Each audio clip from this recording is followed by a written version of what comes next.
Imagine for a moment, what if nearly 300 years of recorded history just poof, never happened? That whole era's, big events, famous people we learn about, maybe they were just an elaborate illusion. It's kind of a mind-bending thought, isn't it? It absolutely is. It shakes the foundations of what we think we know about the past. And today, we're diving deep into something called the phantom time hypothesis, Yeah, which is this, well, pretty radical theory suggesting that centuries of our history timeline, they might just be a massive fabrication, like a blank space someone just penciled in. Okay, so our mission here is to really dig into where this idea came from, who started it, what evidence do they point to. Exactly. We'll look at the proponents, the alleged discrepancies. And then, crucially, we need to bring it back to Earth. Look at the counterarguments from, actual historians and scientists. Right, because we want to understand why a theory like this takes hold, why it resonates so much, that desire for hidden knowledge, maybe that distrust of the official story. Got it. And we're pulling this all from our source, Phantom Time, their grand historical forgery. So let's start with the core idea. What exactly is this Phantom Time? Okay, so the main originator is a German historian, Herbert Illig. He first published this back in 1991. 1991, okay. And what was his specific claim? Which years are supposed to be phantom? Illig zeroed in on the period between 614 AD and 911 AD. That's about 297 years. Almost 3 centuries. Almost 3 full centuries. His core hypothesis is that this entire block of time simply didn't happen. It was, he argued, fabricated later and just slotted into the timeline. Wow, inserted. Who does he claim pulled off something that massive? You need some serious clout. He points to a few key figures. The alleged mastermind, according to Illig, was Pope Sylvester II. His name before becoming pope was Gerbert of Aurillac, lived around 946 to 1003 AD. Okay, Pope Sylvester II. What made him the prime suspect? Well, he was incredibly influential, a renowned scholar, really pushed the use of Arabic numerals in Europe, and he was also a big advocate for calendar reform, so he had the knowledge and the position. Right, the kind of person who could theoretically mess with timekeeping on a grand scale. Who else was supposedly in on it? Illig also names the Holy Roman Emperor Otto III. He reigned from 980 to 1002 AD. And his motive? Illig suggested Otto III wanted his reign to land right on the year 1000 AD. The big millennium moment, the 1000th anniversary of Christ's birth. Super symbolic. So to make his rule seem cosmically significant, he needed to add some time. Essentially, yeah. Pad the calendar to hit that magic number. It would make his reign the dawn of a new era. Makes a certain kind of political sense, I suppose. And there was a third person mentioned. Yes, the Byzantine Emperor Constantine VII lived 905 to 959 AD, allegedly complicit. So a pope, a Holy Roman Emperor, and a Byzantine Emperor. Quite the conspiracy. And the main goal was boosting Otto III's image and legitimizing the Holy Roman Empire. That's Illig's stated motive, yes. Make the HRE seem older, more prestigious, a direct continuation from ancient Rome, positioned perfectly for the new millennium. Okay, that's the who and why, according to Illig. Yeah. But what evidence did he actually present, these academic discrepancies? Right, he listed several things he found suspicious. First, what he called a scarcity of archaeological evidence from that 614 to 911 AD period. Meaning? He claimed there's a surprising lack of major archaeological finds buildings, artifacts that can be reliably dated to those specific centuries. He even argued architectural styles seem to sort of jump from around 600 AD straight to around 900 AD. Like a missing layer in the ground. What else? He also pointed to the written sources. A lot of our knowledge of this era comes from chronicles, charters, things like that. Illig found them suspiciously numerous. Too many documents. Isn't more usually better? No, his point was that many of these are known, even by mainstream historians, to be later copies or outright forgeries.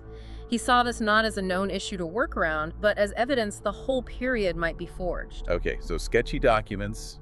Anything else? Yes, the calendar issue. This is a big one for the theory. The Julian calendar, the one used before our current Gregorian calendar, drifted over time relative to the solar year. Right, that's why Pope Gregory III reformed it in the 16th century. Exactly. When they reformed it in 1582, they corrected for 10 days of drift that had accumulated since the Council of Nicaea in 325 AD. Illig did his own calculation and said, wait, based on the known drift rate, the error by 1582 should have been about 13 days, not 10. And those missing 3 days represent roughly 300 years. So Illig took this discrepancy as, mathematical proof that those centuries were phantom. Yeah, it's specific. Any other historical points he raised? Yeah, a couple more. He argued the Carolingian Renaissance, the revival under Charlemagne seemed too slow and limited for a period supposedly spanning 3 centuries. And he also pointed to what he saw as a period of stagnation in Byzantine art and architecture during these same centuries, attributing it to the time being fake. And looking beyond Europe. He mentioned the spread of Islam in the 7th and 8th centuries. Some proponents, building on Illig, see its rapid expansion as just too quick, suggesting the timeline must have been compressed somehow. Okay, so Illig lays out these academic points. Yeah. But as you said, mainstream historians mostly disagree. For conspiracy theorists, though, this is just the beginning, isn't it? Oh, absolutely. Illig cracked the door open, maybe, but the conspiracy theory kicks it wide open. It takes his idea and runs with it, suggesting the forgery wasn't just Otto III's pet project, but a massive global deception. Global. So not just Europe, but who else? We're talking potentially the Catholic Church coordinating with Byzantine rulers, the early Islamic caliphates, maybe even in some versions, powers in China, all somehow agreeing to insert or manipulate nearly 300 years of history. The logistics of that alone seem staggering. What kind of motives are suggested for that scale of conspiracy? It must be bigger than just helping out Otto III. Definitely. The motives become much more sinister. One idea is rewriting lineages, creating fake, impressive ancestries for rulers. Think connecting someone like Charlemagne directly back to Roman emperors to boost legitimacy. Okay, manufactured prestige. Makes sense. Another big one is establishing religious authority, solidifying the Catholic Church's power, maybe tweaking history to fit prophecies, especially around that year 1000 mark. Control the past, control the present. Pretty much. And some darker versions suggest the phantom time was inserted to cover something up. A huge cataclysm, maybe. Like what? Could be anything. A massive plague worse than the Black Death, a large asteroid impact we don't know about, a giant solar flare, something that caused a societal collapse and wiped out records, requiring a fabricated history to stitch things back together afterward. Wow, okay, so if it's this global conspiracy, who are the alleged architects beyond Illig's original trio? Who has that kind of power and longevity? Well, the Vatican and the Catholic Church are almost always named. They had the archives, the network of scribes across Europe, the long-term institutional power, and, arguably, the motive for control. They're the usual suspects in many theories. They are. But other theories point to something even bigger, like a precursor to a New World Order, an ancient secret elite. Like the Illuminati or ancient bloodlines, some kind of proto-globalist cabal operating in the shadows for centuries, manipulating information to shape civilization. And then there's the really out there version. Right, the ancient alien angle. In the most extreme takes, the whole forgery, the phantom time, was orchestrated by extraterrestrials. Why would aliens care about our calendar? The idea there is maybe they reset humanity periodically or guide its development. The missing time could be a period of direct intervention or maybe a software update in the simulation, depending on how far down the rabbit hole you go. Okay, so the why behind all this. Yeah. For the true believers, it goes really deep, doesn't it? Control perception, manipulate spirituality. It's all about control, ultimately.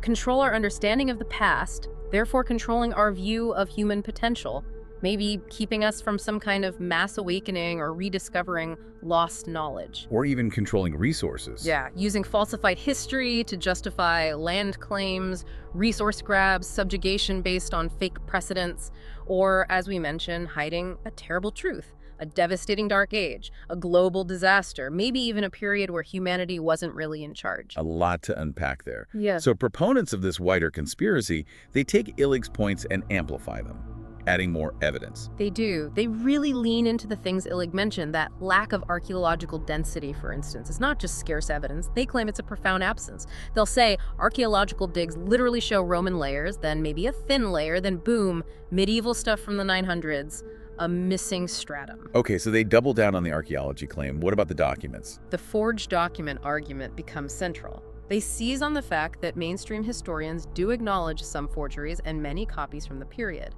But instead of seeing it as a complex historical source problem, proponents say, see, it's all fake, proof the whole history was inserted later. The existence of any forgery is taken as evidence of a total fabrication. And the calendar calculation. Yeah. The 10 days versus 13 days. For them, that's the smoking gun, irrefutable mathematical proof.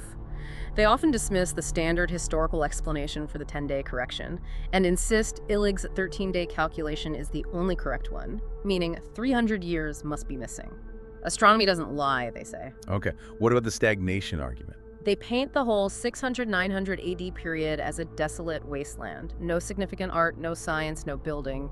They argue this dark age isn't a natural lull, it's an empty space because the centuries didn't exist. The Carolingian Renaissance. Just a brief artificial flash to make the gap look less obvious. And the spread of Islam still fits in. Yep, still too fast. They see the rapid expansion of the early caliphate as just unbelievable within the standard time frame.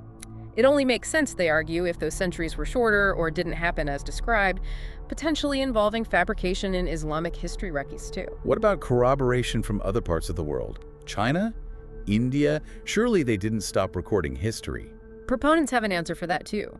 They claim a silence, a lack of detailed, independent records from places like China or India that precisely match up with specific European events during the supposed phantom years. Implying Either those centuries didn't exist anywhere, or the conspiracy was so vast it involved altering records globally, or that the lack of perfect alignment is the evidence. Any inconsistency fits the narrative. And this leads to some really interesting connections people make today, like with the Mandela effect. Exactly. Some proponents tie it into that feeling some people have that history seems off, or that they remember events differently. They suggest this isn't just faulty memory, it's our collective subconscious reacting to a tampered timeline. The phantom time becomes a grand explanation for that uncanny feeling. So it all gets woven together into this huge narrative. Yeah, a narrative of total control. Phantom time isn't just a historical curiosity, it's whoever they are have built to keep us deceived. Okay, those are some powerful claims, very compelling in a way, but now we have to ground ourselves. How does the mainstream historical and scientific community respond to all this? Well, to put it mildly, they overwhelmingly reject it, flat out. Mainstream historians, archaeologists, astronomers, they see the phantom time hypothesis as built on, frankly, misinterpretations, cherry-picking evidence, and a misunderstanding of how historical research and dating methods actually work. Okay, so let's break down their counters. That first point, the alleged lack of archaeological evidence from 614 to 911 AD. The simple answer is, there is evidence, a lot of it. We have settlement layers, pottery styles, coin hoards, inscriptions, building remains, all reliably dated to this period right across Europe, Byzantium, the Islamic world. So Illig was just wrong about the scarcity. It's more that the evidence might be different or less monumental in some areas compared to Roman times or the later Middle Ages, but it's definitely there. And crucially, we have advanced dating techniques now. Like carbon dating. Exactly. Radiocarbon dating, dendrochronology, that's tree ring dating, and other methods. These provide independent checks on the timeline, and they consistently confirm the standard chronology for this period. There's no 300-year gap showing up in tree rings or carbon decay rates. And archaeologists don't find that sudden jump from Roman to medieval. No, they typically find continuous development, gradual changes in pottery, building styles, burial practices. It shows evolution, not a sudden break and restart 300 years later. Okay, what about the calendar issue? The 10 versus 13 days? That sounds like math. Hard to argue with. It sounds like math, but it's based on a flawed premise by Illig. The Gregorian reform corrected the 10 days of drift accumulated since the Council of Nicaea in 325 AD. That was the benchmark the church cared about for setting the date of Easter correctly. Ah, so they weren't trying to reset to year 1 AD or something. No, just back to 325 AD. The 10-day error accumulated over that specific period, 325 to 1582, is exactly what astronomers calculated. Illig's calculation assumed a different starting point or misunderstood the goal. Plus, we have tons of astronomical records. From? Ancient and medieval observations eclipses are a big one. Planetary positions recorded in Babylonian, Chinese, Islamic, European texts. These events happened on specific dates. If 300 years were missing, these records wouldn't line up with our calculated dates for when those eclipses should have been visible. But they do line up perfectly. That seems like pretty strong independent proof. It's incredibly strong evidence against missing time. You can't fake an eclipse. Right. What about the stagnation argument, the Dark Ages being too dark? Well, the whole concept of the Dark Ages is pretty outdated and overly simplistic, especially from a Eurocentric view. Yes, Western Europe saw decentralization and shifts after the fall of Rome, but other places were thriving. Absolutely. The Byzantine Empire continued Roman traditions and had periods of great cultural output. And the Islamic world, during this very period, was experiencing its golden age. Incredible advances in science, math, medicine, philosophy, architecture. It was anything but stagnant globally. Even in Europe, the Carolingian Renaissance, while maybe not explosive everywhere, was a genuine and significant period of revival. So stagnation is just the wrong word. And the rapid spread of Islam. Historians have studied this extensively. It was remarkably fast, but it's explainable. You had two weakening empires, the Byzantines and the Sasanians in Persia, exhausted from fighting each other. You had effective Arab military leadership, sophisticated tactics, and a unifying religious ideology that was appealing to many. The conditions were right for rapid expansion. It doesn't require a manipulated timeline. Okay. And the supposed silence from China or India? That's also a misrepresentation. The histories are interconnected. We have records of trade, diplomacy, conflicts. Chinese records mention Byzantine embassies. Islamic travelers wrote about India. Astronomical observations, as mentioned, cross-corroborate timelines. You'd have to imagine an impossibly perfect global conspiracy altering records in multiple languages and cultures flawlessly for centuries to make phantom time work. The evidence shows connections, not silence. And the forged documents argument. Proponents say the existence of some forgeries proves everything is fake. Historians are well aware of medieval forgeries and copying errors. It was common practice for monasteries or rulers to create older documents to support land claims, for example. But we have methods to detect these paleography, studying handwriting, textual criticism, comparing different manuscript traditions. We can identify forgeries or later copies. It doesn't mean all documents are fake. The vast majority withstand scrutiny. And just the sheer scale of the alleged conspiracy.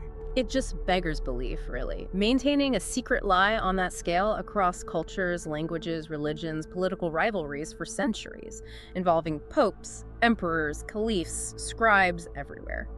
With no leaks, no deathbed confessions, no evidence of the massive coordination required.